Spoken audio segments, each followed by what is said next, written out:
Welcome to Zwida Media. If you're new to this channel, please subscribe. Don't forget to like, comment and share. Here's a new video for today. Enjoy.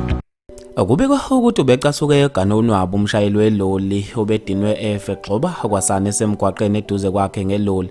Nginibingelele ngiphinde nginamukele ezindabeni zezwe Media igama lami ngosibonga konke wakandwande Mothanda ungangibiza intatheli eka YouTube. Ukuthiwa ubexabene nomqashi umshayeli weloli odudula izimoto ezibhaka emgwaqeni ku-Underwood Road ngaku M13 kwale noma sekufika amaphoyisa ophiko lo K9 unit asemlaza nawo wawadudula ngalo iroli. Lensizwa kubeka ukuthi bethu iganoni wabo kubeka ukuthi ihlule ngisho amaphoyisa eseyikhuza kubeka ukuthi behambe ishayisa kwabantu okwazimonto okwasana amaphoyisa agcine ekhetha ukuyimisa ngenhlamvu okuyilapho egcine idudulwa yalimala kanzima njengoba ibilokhu igxobe njalo okuseduze kwayo ngeloli akwaziwa ukuthi ngabe bebebangani nomqashi wayo lensizwa ekuthiwe yokudabuka ezweni laseMalawi kubeka ukuthi ke amaphoyisa agcine esebenzisa indluzula hayidubula nakuyilapho ethathwe yaphuthunyiswa khona esibhedlela emva kokushayisa inqwaba yezimoto kanye nabantu abebesemgwaqeni akwaziwa ukuthi bebebangani nomqashi abantu basale beshaqekile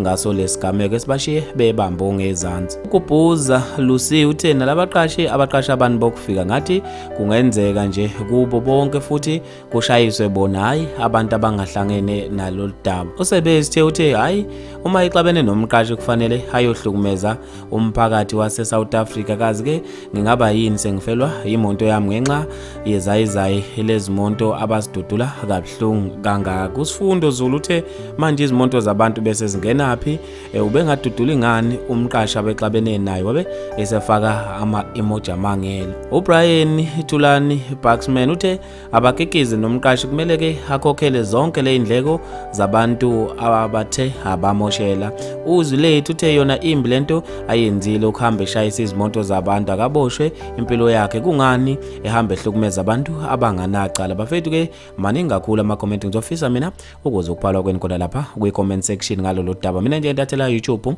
sengiphuma kanje ngithi awungibambe evidweni elandelayo.